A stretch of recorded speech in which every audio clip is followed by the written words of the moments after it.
Everyone for being here in our acute care advanced room. We have Natasha Pettit. She'll be speaking on antimicrobial stewardship and microbiology, a vital partnership in optimizing antimicrobial use. And before we get started, I just wanted to provide a brief introduction on Natasha. She is an infectious diseases clinical pharmacist practicing at the University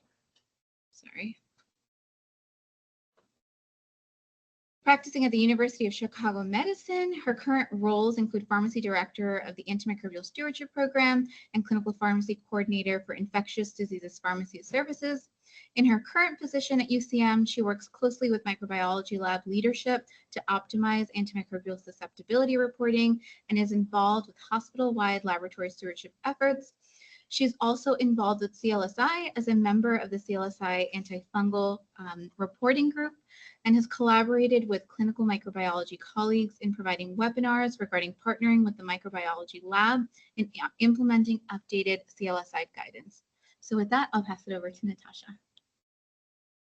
Great, thank you for that introduction. And I will apologize right now that I had a little more coffee than I normally do this morning. It's hard to refuse free coffee when it's in front of you, so I couldn't control myself.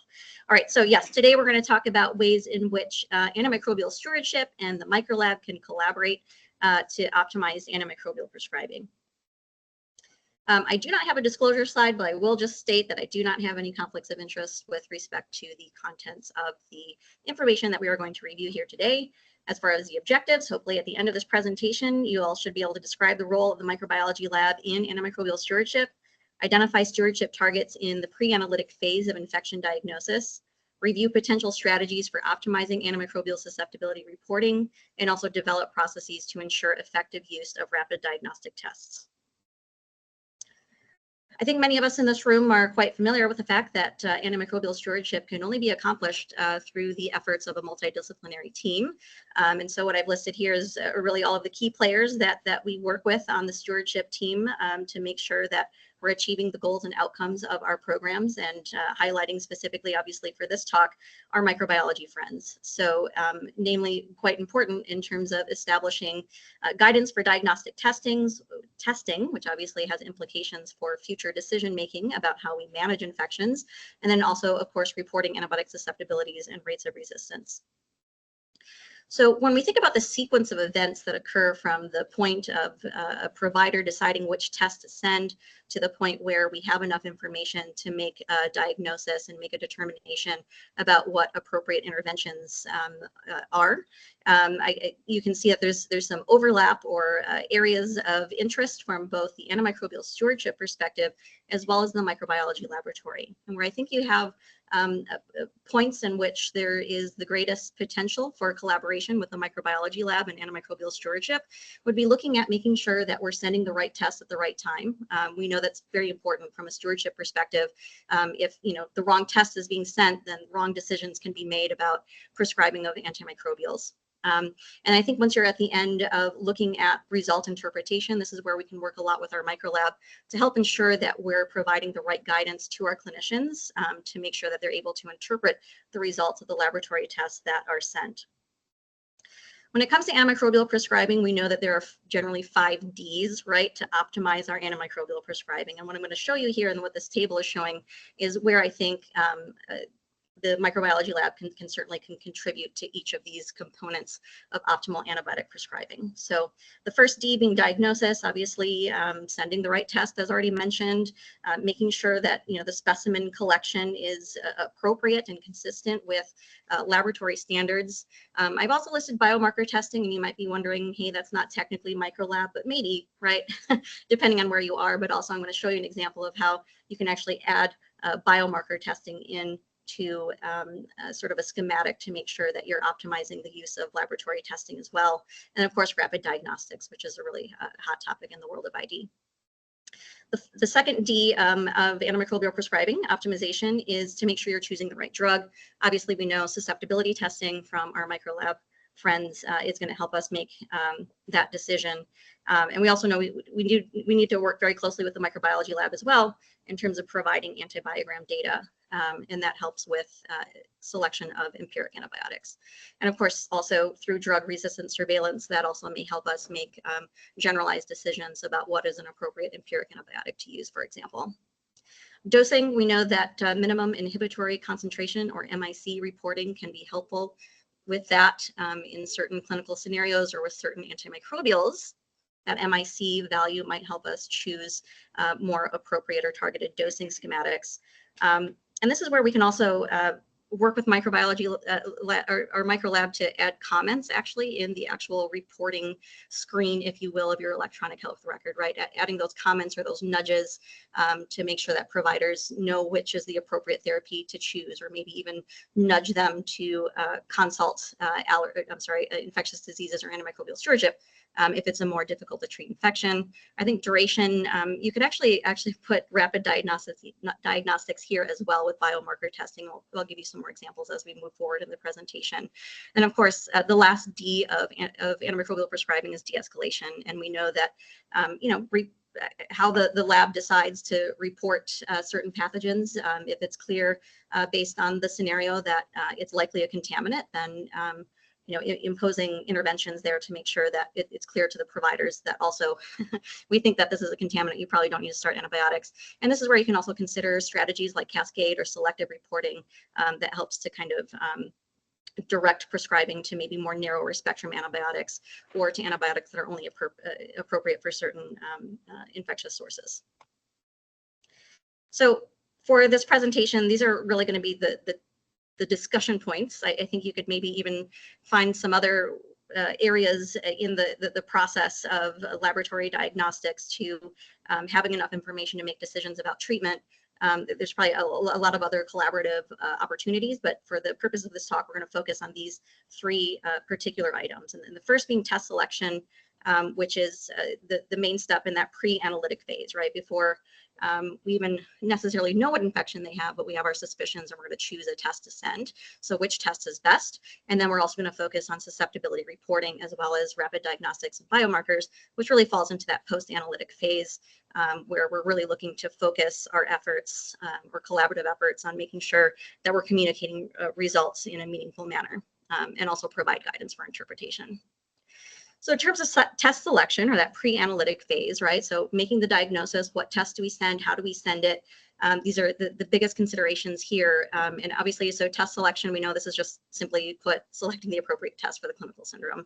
And then specimen management is whether the specimen itself is actually collected in a manner that's consistent with guidelines, for example, to make sure that the results that we get from these tests are actually accurate and useful.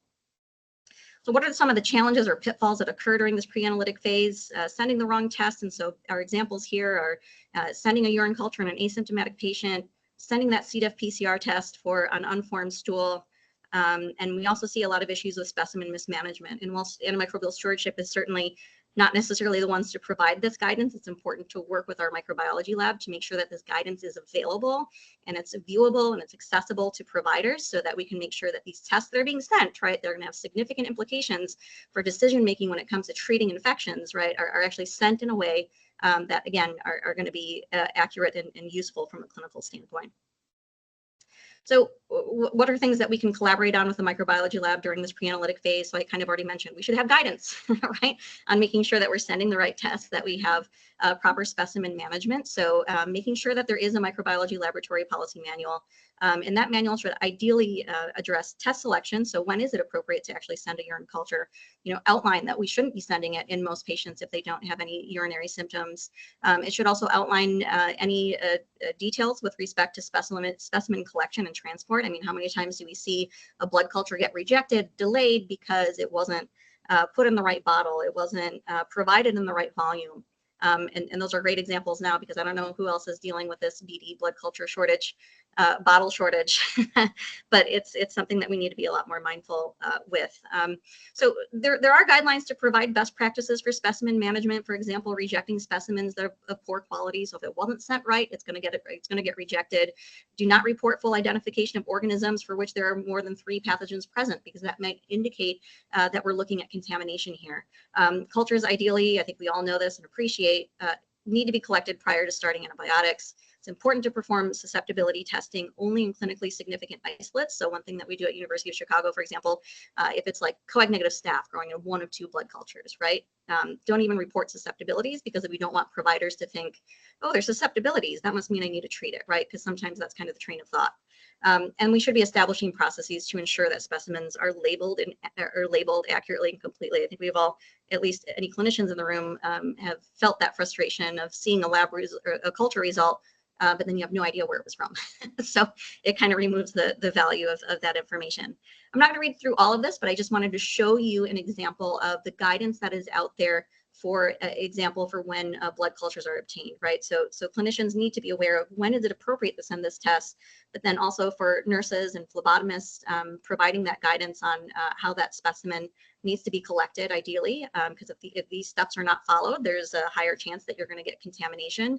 Specimen handling is important as well, right? It's got to be taken to the lab. If it's got to be on ice, make sure it's on ice, right? There's a lot of things that need to be followed to make sure that, again, that the sample itself is actually going to be of utility.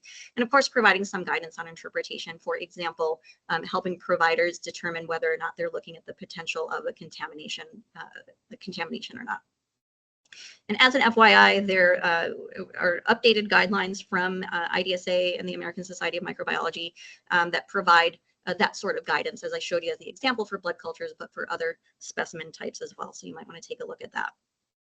Okay, so kind of making a quick transition here now to talk about where do I think collaborative efforts between antimicrobial stewardship and the microbiology lab really can potentially have a significant impact. And these are particularly tests that we know are very frequently ordered in hospitalized patients. Inappropriate ordering of these tests can result in substantial antimicrobial misuse. There's a high potential to result in treatment colonization when you have positive results from these particular tests. And overutilization can also have implications when it comes to having to report infection rates from an infection control standpoint, right? So overutilization means an overestimate of some of these infections that we have to report, right? And so I think what falls in that category are blood cultures, urine cultures, respiratory cultures, and Clostridioides difficile or C. difficile testing. So from here, for this portion of the presentation, I'm just going to go through a few examples that I found in the literature of what other medical centers have done in terms of imposing interventions to try to optimize use of those primary targets that I think are good, a fair game for stewardship as well as microbiology lab collaboration. So in this first study, and I think this is getting a lot of attention again because of the blood culture bottle shortage, but out of Johns Hopkins, they actually imposed an intervention where they developed an algorithm to guide blood culture ordering, not only for ordering initial blood cultures, but also repeat blood cultures. And basically, took this algorithm, provided face-to-face education, and developed provider-specific feedback processes. They focused on the impact of this algorithm in adult medical ICU patients, as well as targeting 5 medicine units as well. And to put it simply, so, we don't have a ton of time. I'm not going to do a journal club here. I know every clinical pharmacist in the room wants me to get into the details. And as Sam Aiken said, yeah, I'm not going to go through supplementary appendix 5A for any of these studies. I just want to put it simply. This intervention, which is relatively simple, right, resulted in a significant reduction in their blood culture utilization rate. You can see it more so in the medicine floors than it was in the ICU. And they looked at whether or not there was a change in mortality, readmissions, or compliance with the CMS SUP1 compliance. And so they found no difference when they implemented this algorithm. This is a lot on a slide. I'm not asking you to read it all.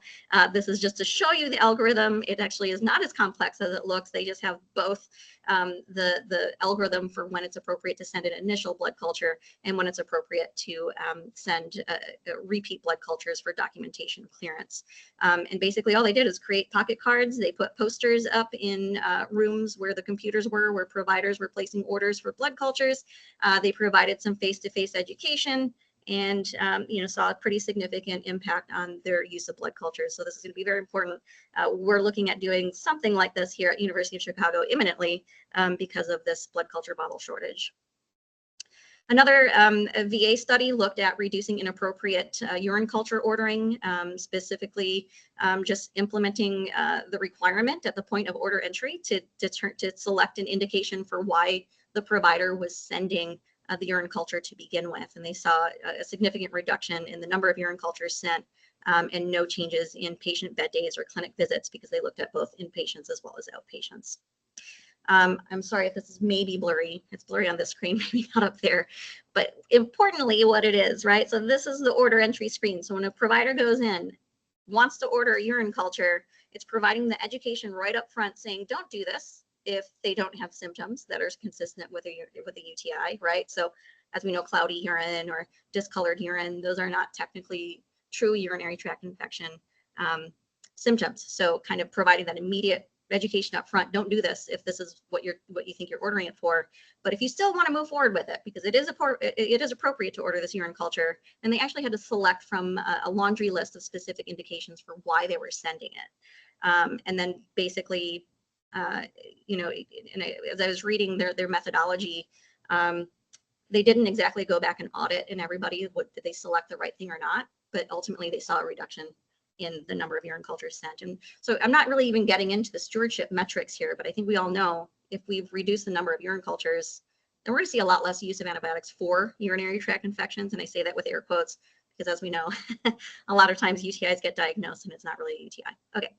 Moving on to an example of restricting Clostridioides difficile testing. Here, this particular group looked at hospitalized adult patients at an academic medical center. They developed this real-time alert to enforce appropriate C. difficile testing, and importantly, the outcomes reduced rates of C. diff testing, also reduced the rates of testing while patients were concomitantly receiving laxatives within the past 24 hours, and also retesting if the patient had already had a test within the past 7 days. And this is just to show you the example of what that order entry screen looks like, if you will, where some of the information was auto-populated, some of the information required the provider to attest to certain things, like did they actually have 3 or more loose stools per 24 hours? Do they have other reasons for diarrhea? And if any of those parameters were not in line with the diagnosis of C. diff, they were immediately alerted to the fact that this is not indicated. And basically was a hard stop, right? And unless they went back and they changed the answers to get the outcome that they wanted, which I hear, sometimes depending on where you are, people game the system, but when you hold people accountable for that gaming of the system, then you'll see that will go away, right? And what I mean by that is when you see it, you call them out. They don't usually do it after that's happened. Okay, and then the last intervention, this was kind of cool. This was a recent publication, and this was an intervention that was imposed at the University of Michigan, looking at a stewardship intervention to try to reduce ventilator-associated pneumonia or VAP overdiagnosis. And what they did, obviously including just ICU patients that were mechanically ventilated, this was kind of a multi-tier, multi-pronged intervention here, where they restricted access to respiratory culture ordering. If it was appropriate to order a respiratory culture, then they made sure that they were ordering non-bronchoscopic BALs instead of other less useful respiratory cultures, let's put it that way. And then they also suppressed culture results if there was minimal alveolar neutrophilia. And basically from this intervention they saw a significant reduction in positive respiratory cultures, decreased broad spectrum antibiotic days by a statistically significant degree. And there was really no difference between groups in terms of adverse safety outcomes where they looked at mortality, duration of mechanical ventilation, or mechanical ventilation events. So just to summarize their intervention here, so really they're targeting 3 sort of steps, right, in that process of infection diagnosis to determination of what therapy to initiate. So with the ordering perspective, they implemented this clinical decision support tool that required that they select any of the three indications for why they wanted the respiratory culture. And then they also targeted collection, where, again, as mentioned, they preferred a specific respiratory culture be utilized if it was appropriate to get that respiratory culture. And then they also targeted reporting, right? So if they only reported that result if the BAL sample had more than 50% PMNs. A lot going on in this slide, and I had reached out to the author of the paper just to get some screenshots because I like to show this as an example. But the first image that you're seeing on, I guess, your left-hand side, this alert basically popped up anytime they tried to search out, ordering a respiratory culture, and it would basically say, hey, like VAP gets overdiagnosed, and we don't really think that everybody needs a respiratory culture. This alert was actually just to get them to agree to say they were interested in including the patient in the study, right? Because this was a study to evaluate if this intervention, maintained appropriate outcomes. And so basically, if the provider said, oh, yes, I still want this respiratory culture, and sure, I'll take part in the study, then it would take them to this order set. And then within the order set, it would ask for them to provide their indication for wanting the respiratory culture, and then ask additional questions just to really make sure that the respiratory culture that they wanted providers to get, it made sense for the patient. And then if it did, then it took them to the correct order to order the correct type of culture that was recommended. So I'm going to take like quick little breaks here, and what I've done is made a fictitious ASP micro agenda table. But just to kind of outline and recap, I think what are the things that we really need to work with our microbiology lab with respect to the items that we just discussed. So for any of these pre-analytic phase stewardship interventions, obviously it's going to be important, once again, develop that microbiology laboratory policy manual. If you don't already have one, stewardship, I think, should be involved in helping to review that document to make sure that we are addressing all of the items that would also be applicable to how providers make decisions about initiating antimicrobials. I think it's also going to be an important partnership to identify and prioritize, okay, what are these interventions that we should focus on as a group, right? That, we can't roll all of these out. We can't target urine cultures, blood cultures, C. diff testing, respiratory cultures all at one time. If you don't already have something in place, maybe, look at some metrics, see what your prescribing looks like with some of these indications, and maybe there you'll identify where you should start. And then obviously it's going to take input from all parties to establish that criteria for lab test ordering, how results should be reported, and coming up with what those processes are going to look like to actually make sure that we're restricting or facilitating optimized lab test use. Transitioning now to antimicrobial susceptibility reporting. This is an obvious one where I think any of us in the room who are microbiologists or stewardship folks, or really anybody, we are always having to have meetings and discussions about how we report antimicrobial susceptibilities, right? And so some important targets here are going to be obviously if we're changing our formulary of antibiotics, or what susceptibilities report should be based on what we have on formulary for the most part. There are aspects with respect to our automated systems that we have. I think many medical centers now probably have an automated susceptibility testing panel or platform. And so there's a lot of discussions that need to be had in terms of, what are those panels and cards that we have available, and how are we utilizing the information that we get from those systems. And then also it's important to discuss whether or not there's utility in terms of selective or cascade reporting for certain organisms or infectious sources. And then last, I think we do spend a lot of time around the stewardship meeting table, right, talking about how do we provide guidance in terms of interpreting susceptibility data, because sometimes it's not just SI or R. There's a few other considerations that need to be made, and how do we make sure that our providers are thinking about that.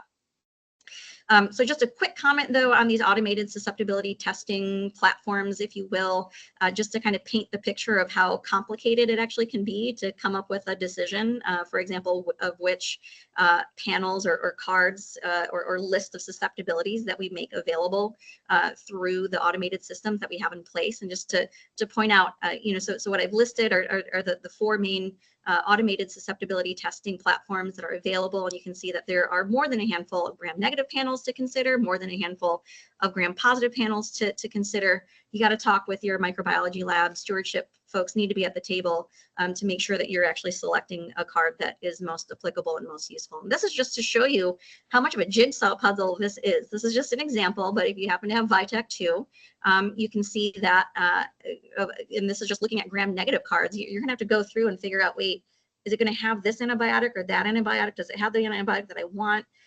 There's just a lot of considerations, and I'm speaking from experience on this because our micro lab reached out like a month ago to say, hey, there's going to be new cards. Can you take a look at this? Which one do you want? I can't even tell you how much time it took for me to figure this out. I actually had to input all this into an Excel sheet and go back and do the comparison to figure out, wait, so what do we need? So a lot of considerations go into that. I mentioned that there are 2 additional or specific interventions that you can make to help with sort of directing providers towards selecting the right antibiotic. And one of those options is selective reporting. And this is where you report results for specific antimicrobials that are based on defined criteria that's unrelated to antimicrobial susceptibility. So the examples is, only reporting certain susceptibilities based on age or a specific source of infection, et cetera. The examples that you can see here, selective reporting is when we only report nitrofurantoin susceptibilities if it's a urine isolate, or suppressing daptomycin susceptibility if we are reporting susceptibilities on an isolate growing in a respiratory culture, for example. Cascade reporting is a different sort of schematic, if you will. So this is where we report susceptibilities based on the susceptibilities of other drugs.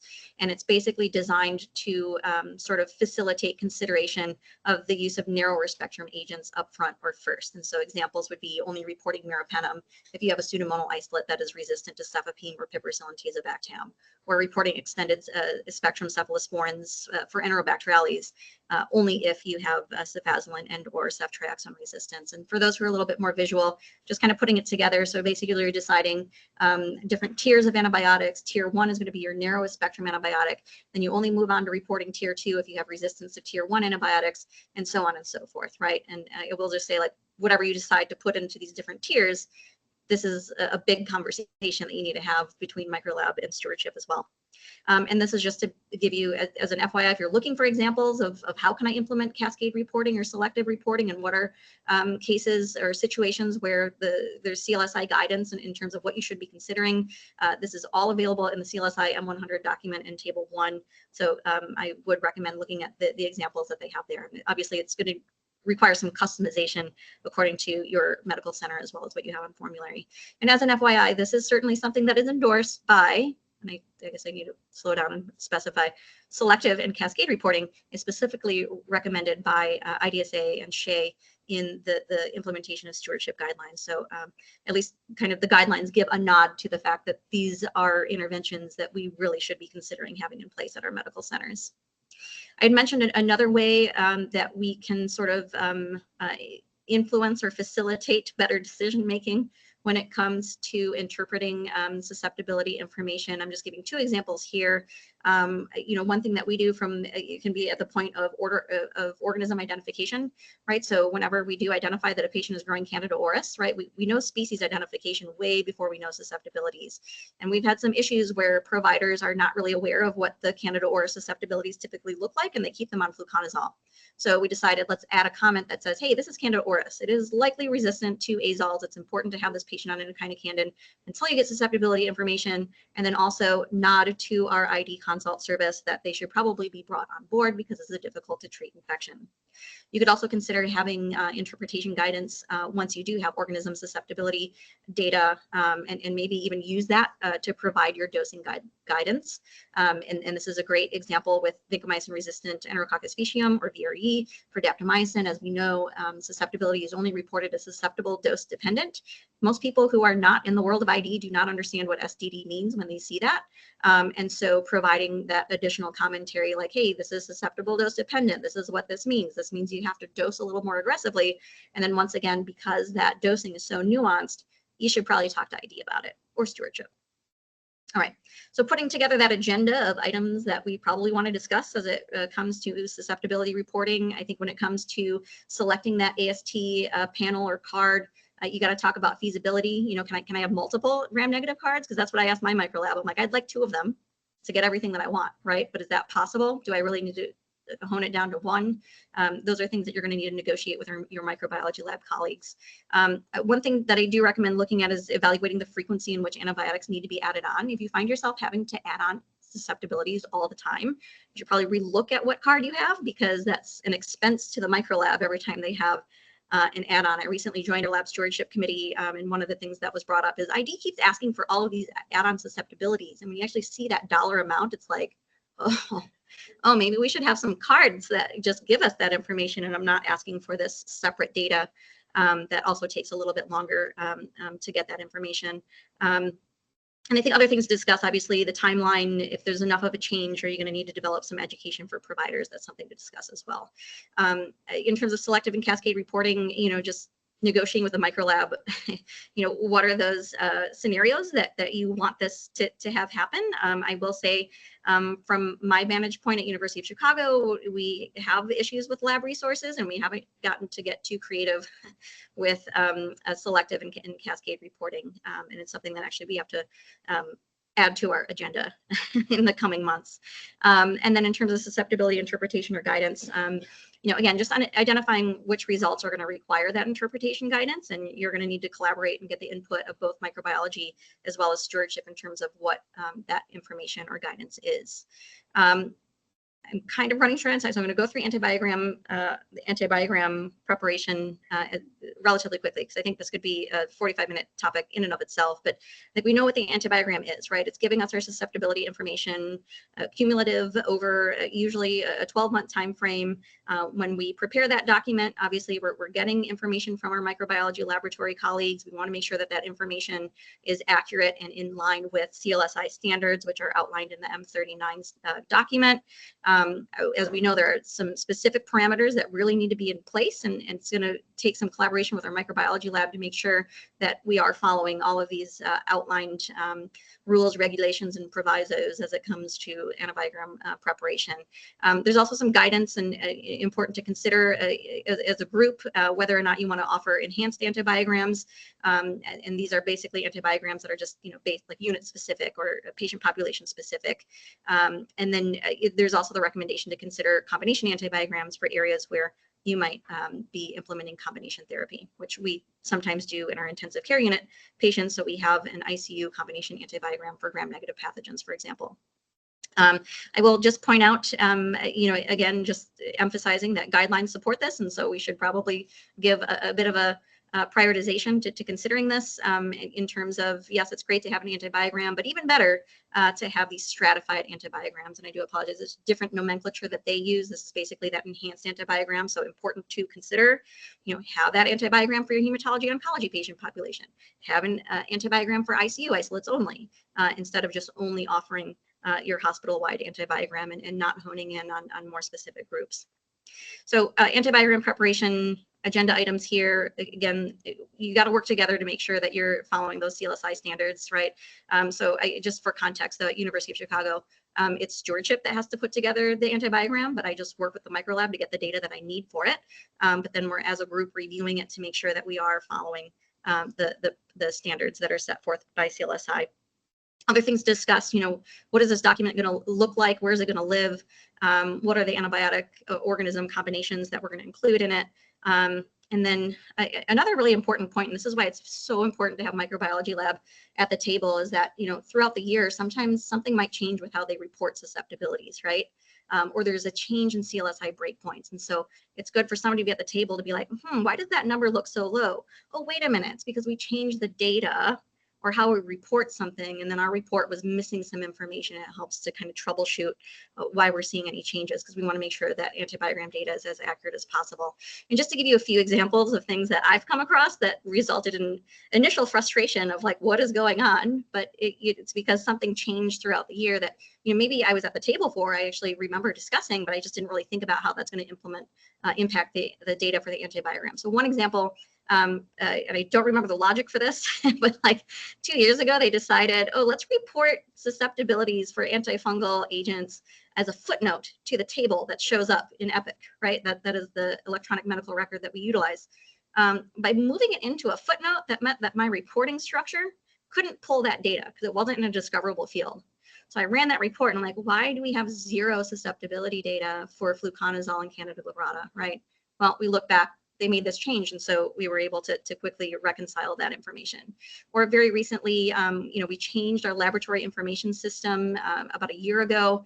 I think we didn't even realize this change happened, but they started actually labeling Enterococcus faecium, if resistant to vanco, as vancomycin resistant Enterococcus. So what that means is, in this table on the right, like this is the EHR list of organisms that can pull into this field. You can see it's treating vancomycin resistant Enterococcus faecium as a totally separate organism, and it wasn't even being pulled in, right? So we're like, why does our Enterococcus faecium looks pretty vanco susceptible these days, right? No, it's because we were totally missing some important data. Other things to consider, as I mentioned, changes in CLSI breakpoints. That's going to have implications for stewardship and microlab collaborations on susceptibility testing, as well as antibiograms, as well as the addition of new antimicrobials to the list of options that we have. A very quick word on rapid diagnostics. We know that there are several genotypic and also a phenotypic rapid diagnostic test that's available. These seem great on their surface because they provide rapid organism identification, detection of resistance genes, as well as, in some cases, even phenotypic susceptibilities within hours. The options are multiple when it comes to the potential specimens that we can actually run these on. And you can see that there's a lot of them to consider, and making decisions about which one of these you're going to have available at your hospital. Obviously, you need microbiology lab because it's going to come out of their budget, and they have a lot of interest in making sure if they're going to make these available, there's got to be something in place to make sure that people are actually utilizing the results of these rather expensive tests in an appropriate way. So that's where I kind of outline that's the major challenge, right? There's a lot of them to choose from. But they're costly. They tend to be overutilized. Unfortunately, when positive, they don't always mean active infection. You really got to think about it in the clinical context. And as I kind of mentioned, you really do need antimicrobial stewardship interventions to go along with these rapid diagnostic tests. This is just to give you one example. This is data from a meta-analysis looking at implementing rapid diagnostic tests, or RDTs, with or without a specific stewardship intervention. And basically what this is showing you, so you see that the forest plots, one of them is showing you the culmination of mortality data from various studies looking at RDT implemented in combination with stewardship versus RDT without stewardship. And you only saw a significant improvement in mortality when you added that stewardship intervention to the implementation of these tests. And I will just say that the guidelines do give a nod to considering the implementation of these RDTs, especially for rapid viral testing for respiratory pathogens, as well as blood culture specimens. And we're very excited at the University of Chicago. We finally got a rapid blood culture identification panel, and it's been exciting. And I promised you at the very beginning of this presentation, I'd mentioned that biomarkers can have an important role when we're looking at collaborating with the microbiology lab in terms of making sure that lab tests are being used optimally with the hopeful and positive impact on antimicrobial stewardship. And I give you an example of one particular center implemented a BPA where they looked at procalcitonin plus whether a patient was on antibacterials and whether they had a positive respiratory viral panel. And if they had a low procalcitonin, which indicates a low likelihood of bacterial infection, and then had a positive viral pathogen on their respiratory panel, and they were receiving concomitant empirical antibiotics, they basically got an alert that said, hey, these parameters are present. You should probably reconsider whether or not you need antibacterial therapy. That simple intervention, right, reduced the number of antibiotic days of therapy in the group of patients that they looked at, and also really no difference in the rates of needing to re-escalate or restarting antibiotics after discontinuation. So there's a way to incorporate biomarkers into optimizing laboratory testing as well. So take-home points. I hope I've proven to you. I don't think I needed to, but I did. Microbiology lab does play a vital role in antimicrobial stewardship. It's important to send the correct diagnostic test at the right time, and it's a really important target that both microbiology and antimicrobial stewardship can collaborate on. Antimicrobial susceptibility testing reporting can be optimized through a number of ways, which we discussed. Accurate antibiogram data is going to rely on ongoing transparency in those lab reporting modifications. But we also, too, from the antimicrobial stewardship side of things, have that responsibility for sort of keeping on top of CLSI breakpoint updates or formulary changes, for example. And last, ASP involvement in the implementation of RDTs helps to improve the impact on antimicrobial use and clinical outcomes with these tests, which really highlights, you know, the value and why it's important for antimicrobial stewardship to work with microbiology to make sure that we're optimizing the diagnostic testing that we use on a daily basis to make decisions about antibiotic treatment. And with that, I know I did not give you a ton of time for questions, but that was on purpose. Ha, I'm just kidding. But with that, I'll open the floor to any questions.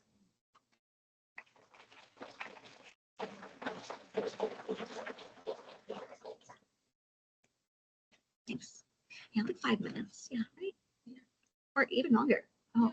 Oh, the timer says I'm at 55 minutes. Oh, okay. Yeah. We have a question in the back. So I believe you may have addressed this in your presentation. I was looking at suppression of select antibiotics in the same class. If, like, for example, aminoglycosides, if gentamicin is sensitive, you don't report amikacin, for example. That should be made mandatory because not a lot of places I see that happening, including my own facility. Interesting. Yeah, so that's exactly, you know, an example of is sort of right.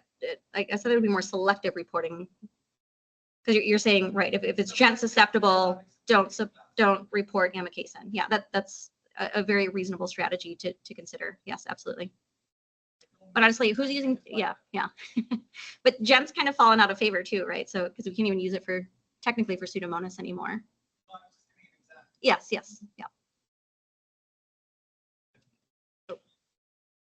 We'll start with you, but I will not forget that you raise your hand. So going back to like urine cultures where we practice, majority of UAs are UA reflex to culture.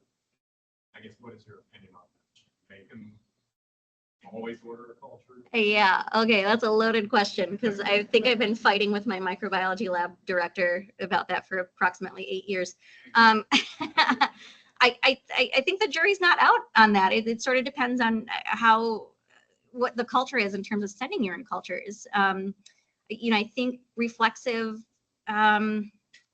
still is a reasonable strategy, right? Because you're waiting for those specific urinary UA parameters to be present to then even reflex to a urine culture. But then again, I just seen in practice and even our own practice, you know, what are those parameters? Like we reflex if a white blood cell count is greater than 5 or there's a positive leukocyte esterase. So pretty much everybody goes to getting a urine culture. But if we had like more restrictive criteria for that reflex, I think that's still a reasonable strategy. But that being said, where is the issue with urine culture ordering? It's sending it to begin with. So whether it's a UA with reflex to urine culture or urine culture straight on, you got to have the symptoms, right? Minus the few exceptions like pregnancy and neutropenia, and, you know, urinary tract instrumentation, things like that. So I don't know if that's a great direct answer to your question. Like, I think it's a good idea, but I think you better have criteria that actually makes it worthwhile.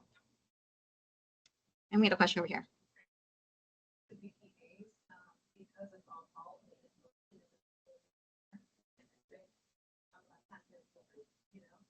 So they're either ignored or information is asked for, specifically when we talk about urines and what kind of indications you have. I'm just going to pick one and move it through, even if it's not necessarily the case with that particular patient. So when you pull reports to legitimize things or to get your data to determine whether or not this was appropriate, how are you guys doing that? Is it more of a very, very much manual process? Or have you determined, you know, just to see if this truly is legitimately being handled? Yes. So you yeah. Appropriately at your committee? And I should just be clear though. So those examples that I gave though are not what we are able to do at University of Chicago, because I agree. So I don't know if people in the room could hear her, but kind of talking about the challenges of BPAs and the information that we have providers input. I mean, is it actually what's happening with the patient? Is it accurate? You know, the VA study, if I'm remembering, is the one that had just that, you know, the urine culture indication. You know, they did use it for tracking purposes to see like, okay, what percentage of the time did they say, oh, I ordered it because, you know, this reason versus that reason. But it would require manual chart review to go in and be like, okay, but was that actually what was going on? versus just having the distribution of responses to that alert. And I think that is a huge challenge because it's been funny because actually the other day we were having a conversation about implementing a new BPA, but kind of hearing that at our center that's what happens. Like more than 30% of the time, BPAs are evidently just kind of, click. I just want to get this off my screen because I got to move forward. But that being said, we implement a lot of things with ordering of restricted antimicrobials at our hospital, for example, where almost in real time, right? Like we let them order that remdesivir and select the indications for why they needed it, but stewardship's going to look at it within 12 hours because we have an alert built to make sure that they're actually following and putting in responses that are actually appropriate and applicable. So I think it's going to be contingent on like if you build it, you got to review it and maybe have a real-time solution for reviewing it rather than needing to rely on, okay, I just want to run a report, because usually a report is only going to get you as far as what did they select. But I guess it depends on how savvy your IT group is, because if they can figure out a way to say, okay, they responded to this and this was actually truly present in their chart, maybe that's an option, but I've yet to see that happen. So, but I understand your question. I think it's a frustration, and I don't know that even though I've shown you these examples of these really quick fix BPAs and sort of managing what the order entry screen looks like, there's definitely, they're not fail proof. So. Question. I'm sorry. I don't, a combination actually. Somehow my microlab director will not let me change the criteria for UA with reflex to urine culture data, but she let me ask for 2 cards because we were seeing a lot of add-on susceptibilities though. And once you look at that cost for those add-on susceptibilities, she's like, yeah, let's do 2 cards. Yeah. I don't remember that, like there are numbers and letters, but if you'd, I could probably tell you offline. Yeah. Oh, yeah. Able to maybe most appropriately leverage biomarkers, things like procalcitonin and disease states where maybe there's a bit stronger data, things like sepsis. We have struggled with that, maybe more so in pneumonia. We're able to use it, but even cell practices all over the place. Have you had any success there? I'm going to say full disclosure, we do not use procalcitonin. We just never added it. I understand the value. There's, there's growing data to say, sure, it's useful maybe in certain circumstances, but we just never got there. And I think our main reason, but I do need to look into the latest literature because I haven't bothered to look into it, so never added it. But in those earlier studies, at least, like it kind of looked like if you're a medical center where you already do have very long durations of empiric regimens, more than 4 days, then it's useful. Versus, we kind of did a quick analysis of what our empirical duration of antibiotics looks like. And, I'm going to put in a plug for our super strong clinical pharmacy team. Most antibiotics do not get continued longer than they should in most cases. I won't say across the board, but I just know every clinical pharmacist is like on their list of things to do. Do they need these antibiotics still? So I think what we're seeing, just generally speaking, we didn't have super long durations of empirical antibiotic regimens, so we just didn't think to bring it in. So unfortunately, I cannot answer your question about if we've been able to successfully do it because we don't. Yeah. Another question here. Sorry.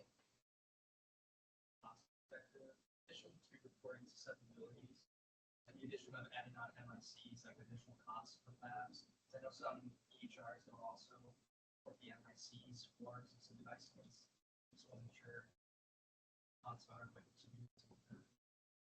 Sometimes people like we have to like call the lab to like get that MIC. Oh, interesting. Yeah, and I wonder if that's a policy thing too, because I remember we had that issue where like for some reason they didn't think providers needed to see the MIC. Like they just gave them SI or R, and then we'd be on rounds with our ID fellow and they'd be like, how did you know that MIC was whatever? It's like, it's right there. And we realized, oh, you guys have a totally different epic view for these results. I think that's an interesting strategy of, I would wonder, is it just it's suppressed and it's actually done, or it's asking the lab to do extra work to get that MIC data? From the VA, we don't calling the lab. Wow. Okay. Yeah. I mean, obviously, I don't have that experience because, like, I'm used to. I mean, our processes you get the susceptibilities. You're not just getting the interpretation, you're getting the MIC. I would just wonder, if culturally speaking, maybe somebody thought providers don't need to see that data. I never understood why when our microlab tried to, say that there was a reason for why they were doing that. But unfortunately, yeah, I don't have experience with that. I mean, I think in most cases, like that data is there. They just need to report it. And I think many microlabs would prefer not getting a phone call, for every time you need that information. So, I mean, yeah. I went from an institution that used ethics during my PQI 1 year to PQI 2 now having. Yeah. I mean, that's an interesting, an interesting limitation, I guess, of the, EHR that's used, or maybe it's a policy thing though. I wonder if that data's there. They just need to hit, go ahead and share this information. Question, Mike? Public health perspective, I see the antimicrobial acceptability reports across a wide spectrum of healthcare networks. It's incredible how much they share, what information what they got, as well as the specific, antimicrobial agents that they include, how they represent resistance, whether or not they include any kind of references. It could be informed through their and also exactly something that we kind of want to have more universal, especially when interstellar transfer of information that we can be challenging for people to where to find the information that they need.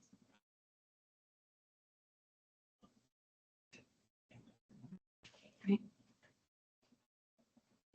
Any other questions? Because patients get the wrong antibiotic, get the wrong dosage, and that could impact remote infection. And this should be standardized across the board. And I don't see that happening anytime soon.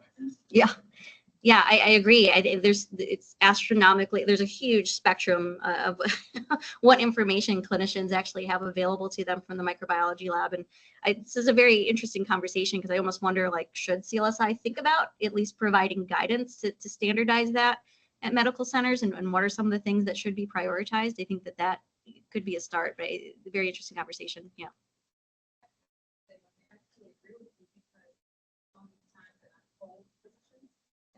They interpret the MIC can be black over here and white over there. Yeah. You know what I mean? And it's just like, oh no, that's not right.